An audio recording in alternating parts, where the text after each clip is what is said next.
다음은 인천 계양갑 출신의 더불어민주당 유동수 의원 나오셔서 질문해 주시기 바랍니다.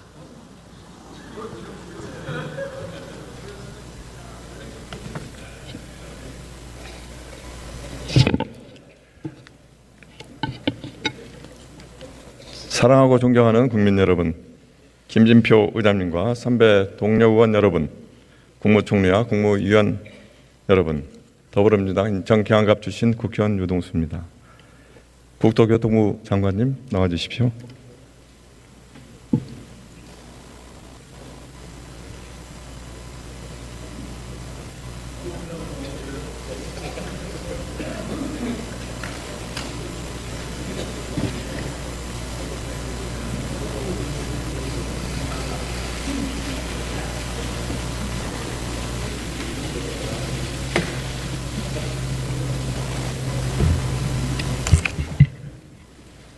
예, 장관님, 본 의원은 장관님께서 국토부 장관님의 처음에 임명될 때 좀 다소 전문성이 부족하지 않나 이렇게 좀 걱정을 좀 했습니다. 그런데 최근에 현장 밀착형 업무를 하시면서 장관으로서 열심히 하고 있다 이렇게 생각합니다.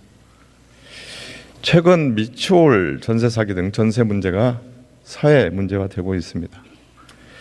본 의원은 올해 방치된 전세 제도의 대대적 개선이 필요하다고 생각하는데 장관님과 뜻을 같이 합니다. 장관님께서 전세 제도는 이제 수명을 다한 거 아닌가라는 발언을 하셨는데 그 취지를 설명 부탁드립니다. 예, 전세는 그동안 긍정적인 역할을 많이 해왔습니다. 임대인들에게는 부담이 적은 좀 크게 말씀해. 예, 임대인들에게는 부담이 적은 사금융의 역할을 해왔고요. 임차인들에게는 상대적으로 낮은 주거비 부담에 목돈을 강제적 축성으로 마련해 나가는 그런 주거 사다리 역할을 해왔죠. 그래서 그런 점에 대한 사회적 수요도 여전히 있다고 생각합니다. 그래서 제가 말씀드렸던 것은 전세 제도를 그것도 정부가 나서서 뭐 일방적으로 없애라, 뭐 해라 마라 이런 얘기가 아니라 이번에 전세 사기 피해가 심각하게 발생했지 않습니까? 그리고 전세라는 것은 분명히 임차인에게 목돈을 빌려서 반환해야 된다는 엄연한 채무임에도 불구하고 다음 전세금을 받지 않으면 안 돌려줘도 되는 것 같은 이러한 인식이 너무 만연해 있기 때문에 이 부분들에 대해서 그것이 부채라는 것, 반환해야 된다는 것, 그리고 거기에 대해서 특히 정부의 대출을 받고서 지금 보증금을 마련하다 보니까 임차인들도 자신의 능력에 걸맞지 않게 지나치게 이것을 과다하게 사용하고 있기 때문에 이런 점에서 한번 이 부작용과 문제점을 저희가 분석을 하고 그 부분을 치료할 때가 됐다. 그러니까 보완론이 되겠습니다. 네, 장관님 많은 고민 속에서 그 말씀하셨다는 생각을 합니다. 장관님, 지금 한국은행에서 갭 투자 관련해서 깡통 전세, 역전세 위험을 경고하고 있는 거 아시죠? 네. 거기에 대한 혹시 대책이 있습니까? 네, 아시다시피 그 역전세는 기존 전세 보증금보다 새로 들어오는 보증금이 낮아졌을 때 그렇습니다. 생기는 문제죠. 돌려줄 돈이 부족한 거죠.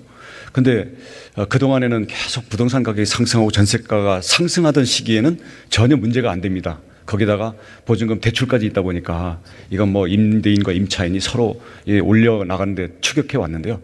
지금은 매매가와 전세가가 함께 떨어지는 시기가 되다 보니까 모두에게 고통을 주고 있죠. 그래서 이 점에 대해서는 전세제도에 대한 근본적인 보완도 말씀을 드렸습니다마는 이런 부분들을 시장의 자기 책임 원칙에 의해서 이걸 소화시켜 나가는 게 원칙이라고 봅니다. 하지만 지난 5년 동안 부동산 값이 한꺼번에 너무 올랐고 또 거기에 대해서 보증금을 끼고 내 집 마련을 한 사람도 사실은 공포 때문에 미래에 대한 불안 때문에 어쩔 수 없이 했던 면들도 있고 또 임차인들은 또 여기에 대해서 그 보증금을 대출받아서 주거 마련을 위해서 너도 나도 뛰어들었던 면이 있기 때문에 이게 한꺼번에 터지다 보면 뜻하지 않은 다수의 피해자를 낳을 수 있겠다. 그래서 저희는 이게 앞으로 반환 의사도 있고 또 임차인들의 보증금 반환을 돌려받기 위한 이런 목적을 위해서는 정부가 지금 특히 엄격하게 조여놓은 이제 대출제도 등 일부에 대해서 지원할 수 있는 여지를 검토해 볼 필요가 있다고 생각하고 있습니다. 장관님 많은 고민했을 건데 DSR 제도 규제 완화 부분은 상당히 위험하다고 생각하고 있습니다. 동의를 합니다. DSR은 그동안 지나치게 급증한 가계부채 그리고 자신의 상환 능력에 걸맞지 않게 결국 나중에 부채라는 것은 언제든지 상환 부담이 돌아오는 그러한 굴레임에도 불구하고 그냥 대출 자체가 하나의 기회인 것처럼 특혜인 것처럼 생각하는 이런 점들에 대해서 경종을 울리기 위한 제도이기 때문에 설사 저희들이 검토를 하더라도요. 기존의 1주택자들은 이 보금자리 이 청약 대출 제도가 이미 있습니다. 지난해 마련했기 때문에 이걸로 대부분 소진이 되고요.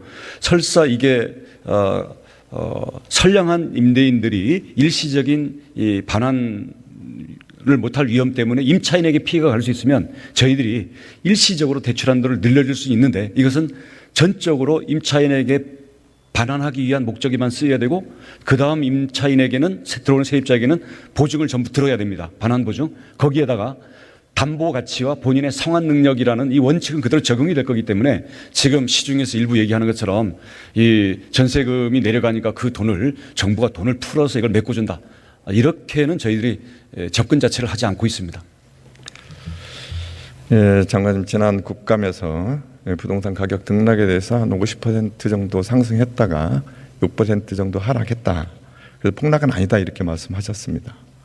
그때 이 집값 하락, 최근의 집값 하락이 집값의 정상화로 가는 과정이 아닌가 이렇게 생각하는데 어떻게 생각하십니까?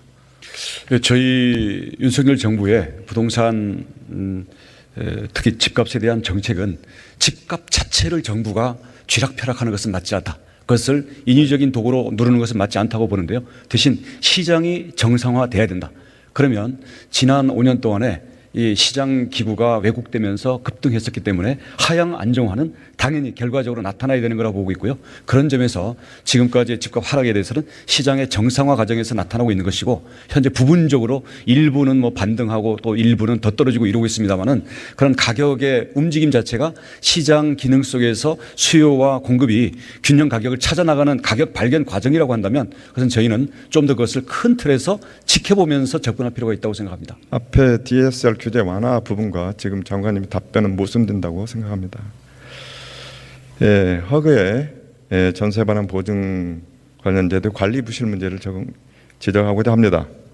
지금 허그와 주금공 SGI가 10년 동안의 전세금 반환 보증에 대한 대입 현재액이 2조 9천억에 이르고 있습니다. 그런데 자세히 살펴보면 SGI의 경우는 21년 대비 22년도에 1.5%밖에 상승을 안 했습니다. 그런데 허그는 지금 83.4% 상승을 가지고 있습니다.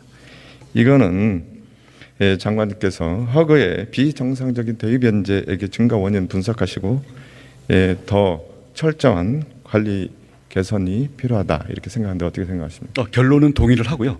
그런데 그 SGI는 아시다시피 민간 금융사지 않습니까? 거의 예보가 갖고 있기 때문에 공급에 거의 준합니다. 지금. 예. 근데 이제 그 우선 보증하는 대상을 그 허그 같은 경우는 전세가의 100%까지 운영을 해왔었기 때문에 시가 평가에 문제가 있고요. 그렇죠. 무자본 갭 투자가 가능했죠. 10채 이상의 다주택자에 대한 그렇습니다. 관리 부재가 있습니다. 네, 그리고 보증료도 0.1%대랑 0.2%대의 차이가 있는데 이 점에 대해서는 이미 다 저희들이 개선을 했기 때문에 보고해 주시기 바랍니다. 앞으로의 악용 가능성은 많이 줄어들었습니다. 예. 장관님 들어가시고 경제부총리님 나와 주십시오.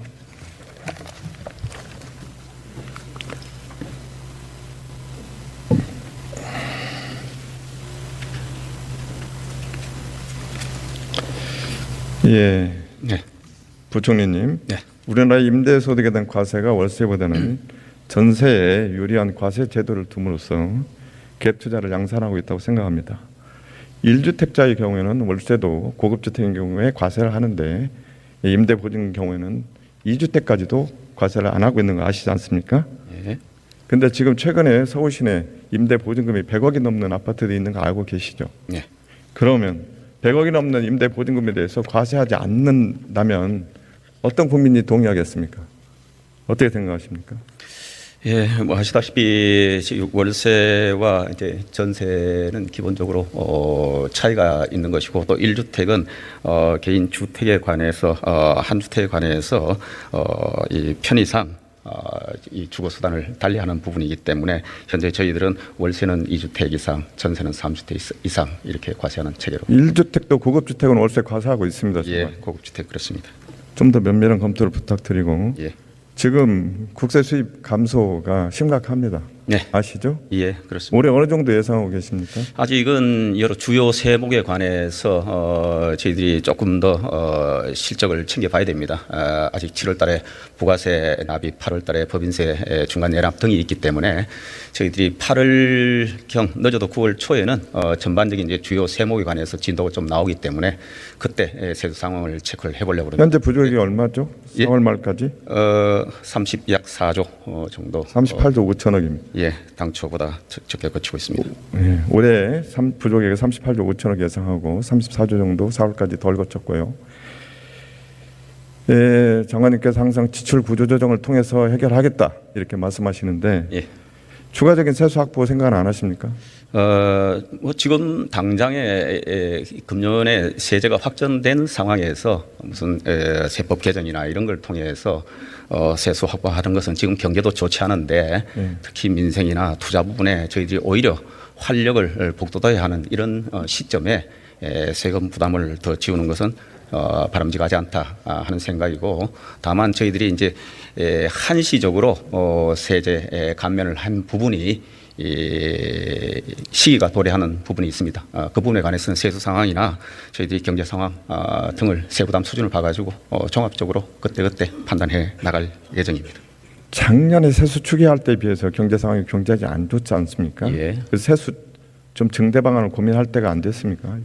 지금은 우선 그런 때는 아니라고 생각합니다. 그리고 근본적으로 저희들이 운영을 하면서 금년에 세수가 부족하지만은 늘 말씀드렸다시피 기존에 있는 제도 틀 안에서 저희들이 세계잉여금이나 기금, 여유자금 등 추가적인 재원 확보 방안을 통해서 저희들이 금년에 당초 예정한 세출, 특히 민생 예산 등은 차질 없이 지원해 나갈 예정입니다. 그리고 지금 경제가 전반적으로 쉽지 않은 상황에서 추가적인 세법 개정 등을 통해서 세수 확보를 나갈 때는 아니다 생각하고, 내년 이후의 문제는 금년에 저희들이 7월 달, 8월 달에 세법 개정안을 저희들이 현재 검토를 하고 있기 때문에 그거는 저희들이 내년도 본예산 제안을 하면서 세법 개정안을 또 추가로 국회에 제출할 겁니다. 그때 한꺼번에 같이 검토되었으면 하는 생각입니다. 정부 세법에 공정가액 시장 반영 비율을 80%를 60%로 내렸지 않습니까? 네. 다시 상향할 생각은 없습니까? 아직 뭐 방침이 결정된 거 없습니다. 아까 말씀드린 대로 전반적인 세수 부담이나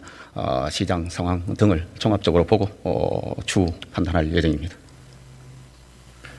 부총리님 지금 주금공하고 허그 네. 업무 내용 파악해 보셨습니까? 예, 일부. 예, 보면 전세자금 보증이라든지 전세금 반환 보증이라든지 집단 보증 또 사업자 보증 이런 업무가 굉장히 중복되는 거 알고 계시죠? 예.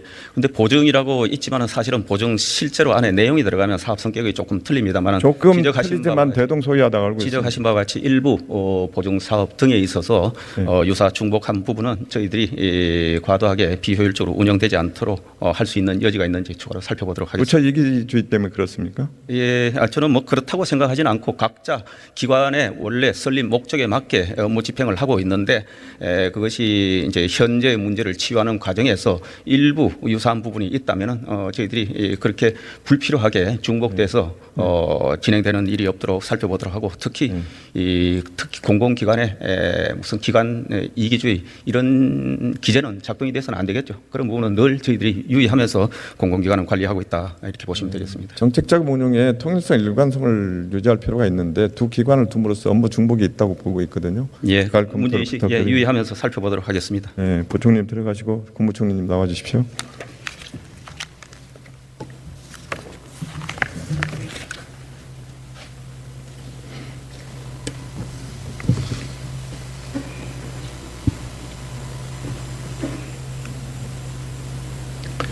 예, 총리님, 전세제도가 사회 문제화되고 있습니다. 정부가 DSR 규제 완화 등의 대책을 준비하고 있으나 근본적인 문제 해결은 아니라고 보고 있습니다. 총리님께 생각하는 전세제도에 대한 개선 방안이 있으면 말씀해 주기 바랍니다. 가장 중요한 것은 전체적으로 주택 시장이 좀 그 연착륙을 할 수 있도록 하는 것도 중요한 하나의 근본적인 정책이 되지 않나 그렇게 생각합니다. 그동안에 주택과 관련된 여러 가지 세제 문제라든지 또는 그 규제적인 문제를 많이 완화를 했고, 그래서 최근에 전체적인 주택 가격의 그러한 그 인하가 작년도보다는 다소 좀 완화되는 그런 모습을 좀 보이고 있어서 중요한 거는 이 주택의 시장이 좀 더 그 시장에 의해서 만들어질 수 있도록 그렇게 공급 관리 같은 것들을 좀 잘 해야 될 것 같고요. 그러나 단기적으로 이런 문제들이 일어나서 이것이 민생에 상당한 영향을 미친다면 약간의 그런 미세 조정 같은 그런 그 정책들은 해야 할 필요가 있다 이렇게 생각합니다. 그 부분은 지금 경제부총리께서도 말씀하셨고 또 국토부 장관께서도 말씀하셨기 때문에 내각 내에서도 잘 협의를 해나가면서 그렇게 대응하도록 하겠습니다. 예, 우선 정부는 몇 가지 전세 제도 관련해서 제가 제안을 한번 드리고자 합니다. 전 세계 금융 관련 통계를 명확히 공개해 주시고 임대인의 신용등급 산정에서 임차 보증금 정보를 반영하는 방안을 검토해 주시고요. 그다음에 두 번째, 보주택 수 등 복잡하게 차등화된 대출 규제와 세제 규제를 채무 상환 능력과 실거주 기준으로 좀 정비할 필요가 있습니다. 세 번째는 과감한 월세 세액 공제를 통해서 전세를 월세로 유도하는 방안을 고민해 주십시오.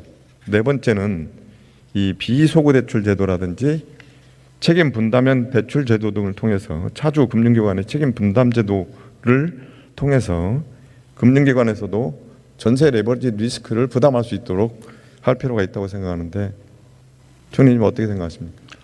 전체적인 이러한 그 요소들을 아까 국토부 장관께서 말씀하신 전체적인 전세 제도를 좀 그 보완하기 위한 그러한 그 논의들을 하고 있다고 말씀을 드린 바와 같이 이러한 내용들도 포함해서 검토를 하도록 그렇게 하겠습니다.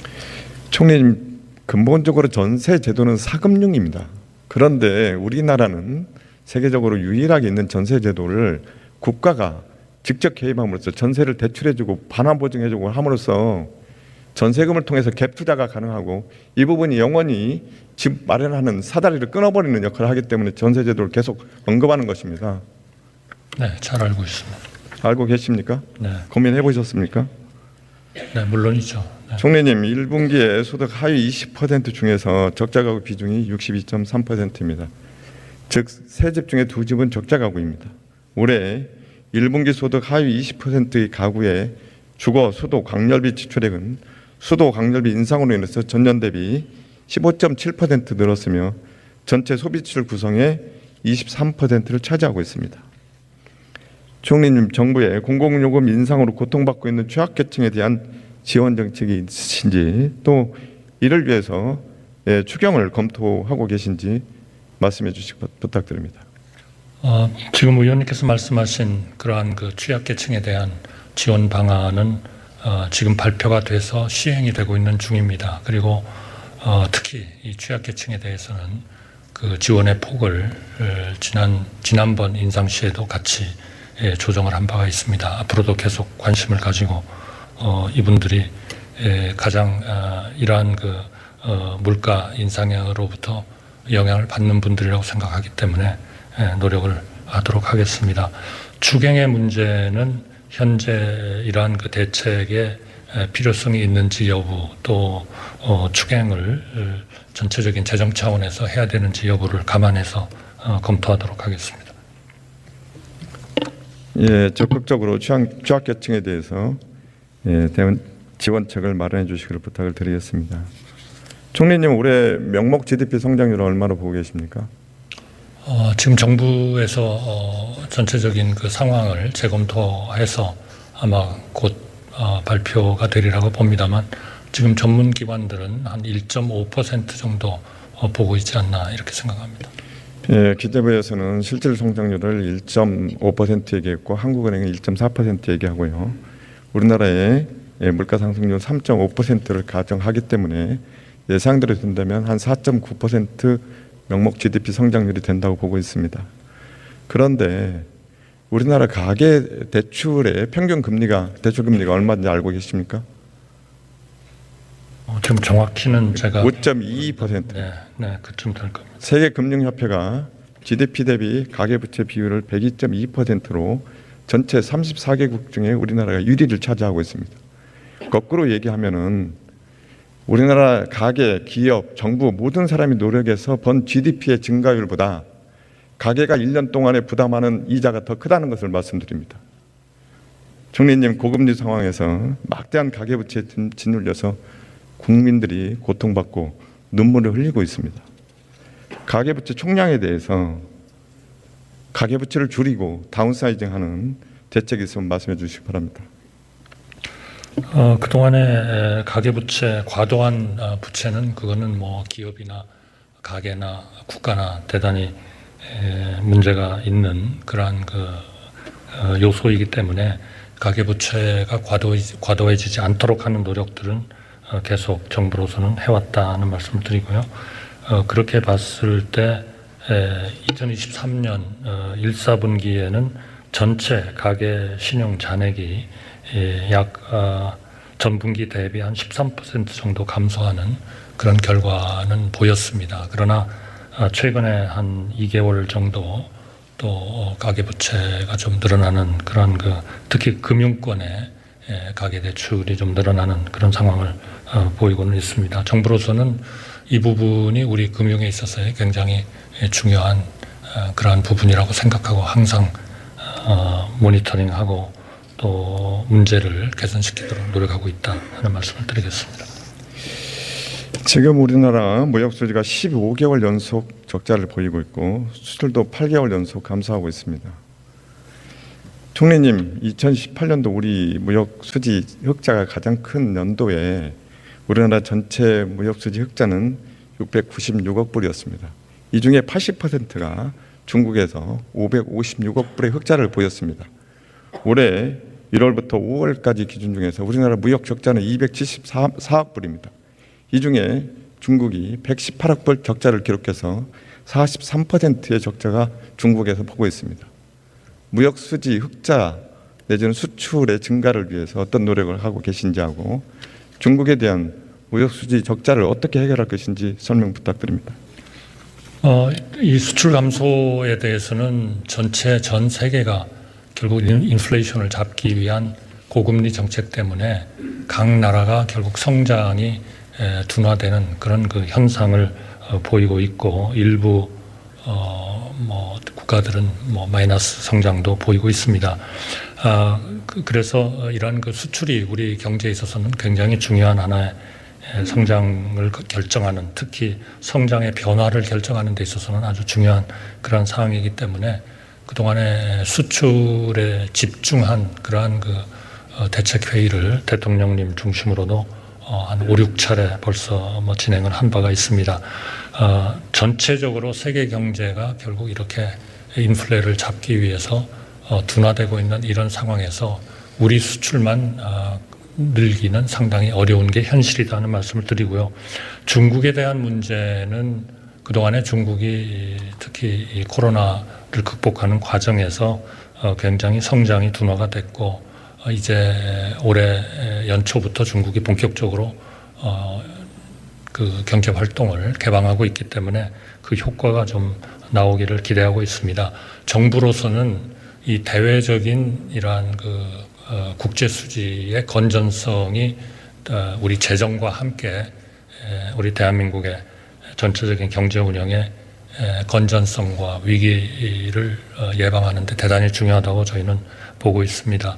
현재로서는 이러한 외환의 수입과 지출의 하나의 좀 더 나은 지표라고 볼 수 있는 경상수지는 아직 한 200억, 150에서 한 200억 정도, 200억 불 정도의 흑자를 보일 것으로 보이고 있고, 특히 작년에 우리 의원님들께서 여야 합의로 통과시켜 주신 세법에 따라서 기업들이 해외에 유보하고 있던 그런 유보금을 국내 투자를 위해서 지금 국내로 유입시키는 그런 상황도 일어나고 해서 전체적으로 보면 외환에 있어서의 문제는 안정적이다 이렇게 말씀을 드리고 있고 정부로서는 그러한 그 외환 시장의 전체적인 안정성을 위해서 상당한 노력을 집중하고 있다 이렇게 생각합니다. 최근에 환율이 다소 절상이 되는 것도 이러한 외환 시장에 대한 전체적인 좀 건전성을 보여주고 있다 이렇게 생각하고요.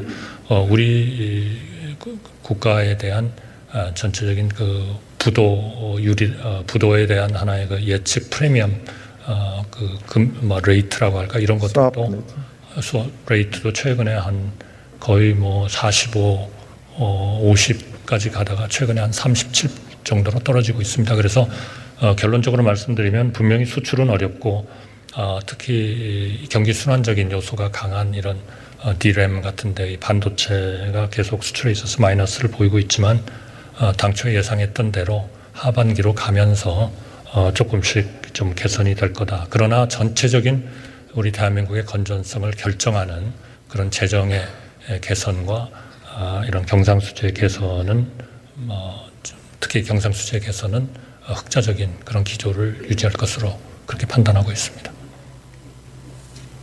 총리님의 답변을 들으면 정말 상투적인 모범 답안을 그대로 없는 것 같습니다. 지금 IMF나 OECD나 다 세계적으로 선진국들의 경제 성장을 높이고 있는데 유일하게 우리만 낮추고 있는 것입니다. 좀 더 경제의 심각성을 인식해 주기를 부탁을 드립니다. 총리님, 지난 5월 25일 날 금융통화위원회 통화정책 방향에서 이창용 우리 한은 총재께서 저출생 고령화 문제가 심각하고 대한민국은 장기 저성장에 진입됐다 이렇게 말씀하시고 노동연금 교육 개혁 등을 구조개혁이 필요한데 이는 이해 당사자의 사회적 타협이 굉장히 중요하다.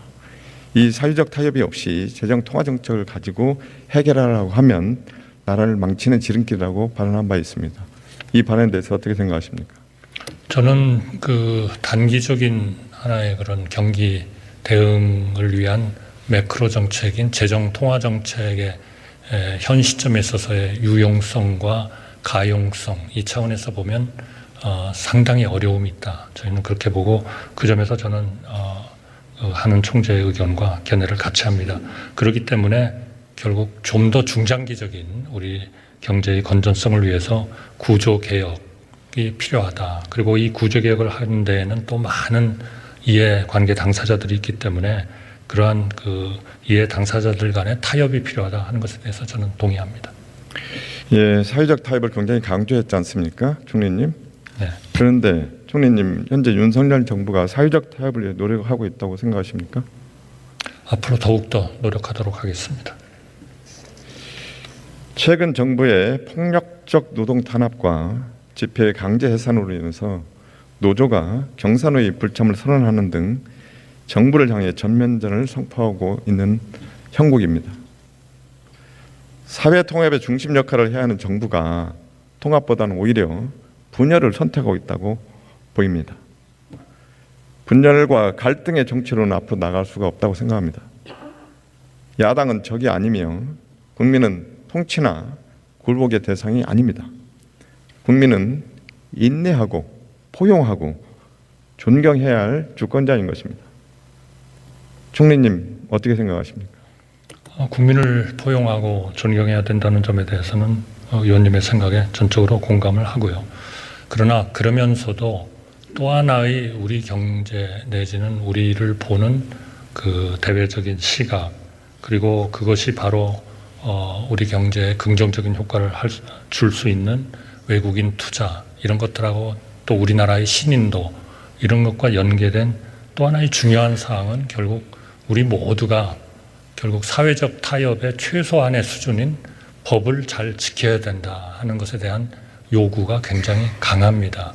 이거를 제대로 해내지 못하면 우리 사회 체제, 국가 체제, 경제 체제 전체에 대해서 대외적인 평가도 굉장히 악화될 것이고 이것은 바로 우리 경제의 중장기적인 침체와도 연결이 되리라고 생각합니다. 그래서 우리 사회적 타협의 최소한의 기준인 우리가 준법 정신, 법치주의 이것은 반드시 지키도록 정부도 노력을 해야 된다고 생각합니다. 동시에 정부는 지금 의원님께서 말씀하신 대로 서로 존경과 포용을 통해서 이러한 사회 통합을 위한 노력을 계속 더 해나가고 강화를 해야 할 필요가 있다 이렇게 생각합니다. 그러니까 총리님께서 말씀하신 우리가 일본보다 신용등급이 2단계 위라고 말씀하신 것도 문재인 정부에 이미 2단계 위였습니다. 그때도 포용과 인내와 화합을 통해서 그런 업적을 이뤄낸 겁니다. 어떻게 생각하십니까?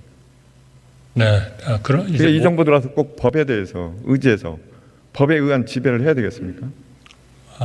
그러나 이런 말씀 드리긴 좀 어렵습니다만은 그러한 것들이 정말 자생적인 모두의 참여와 필요성과 기꺼운 마음으로부터의 그러한 통합 이런 것들이 진정으로 저는 의미가 있다고 생각을 합니다.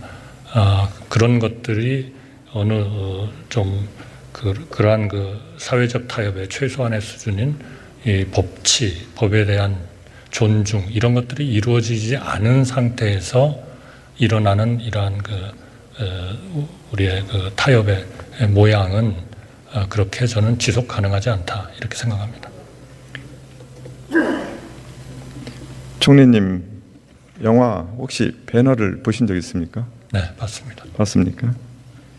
마지막 대사에 이런 말이 나옵니다. 그리고 그분의 말씀이 내 손에 칼을 걷어가는 걸 느꼈소. 영화 배너에서 배너가 복수 대신 사랑과 용서의 힘을 깨닫고 미래로 걸어나가면서 남긴 말입니다. 총리님, 오늘 대정부 질문 끝나.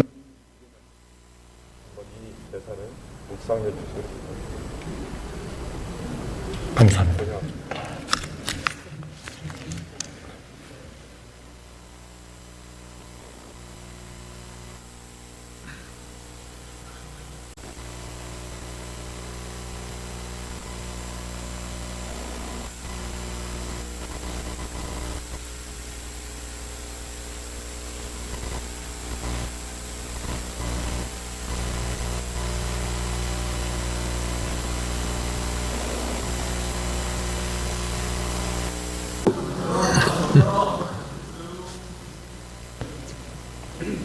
유동수 의원 수고하셨습니다.